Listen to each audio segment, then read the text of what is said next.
Asthma, hyper sensitivity ఉన్నవాళ్ళు ఈ perfumes, cents వాడితే మళ్ళీ అది అటాక్ వచ్చే ఆస్కారం ఎక్కువ.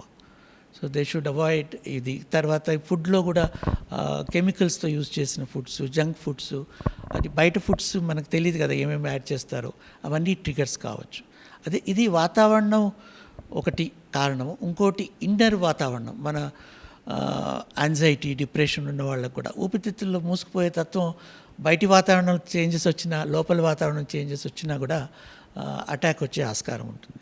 సో ఈ రెగ్యులర్గా మందులు వాడడం వల్ల కొన్ని allergy avoidance, stress management, breathing exercise చేయడం వల్ల మనం they will lead a normal life asthma patients. ఇది క్యూర్ అంటూ లేదు ఆస్తమాకి. యాక్చువల్గా it's a controllable disease. Control అంటే మనం నియంత్రించవచ్చు అంతే.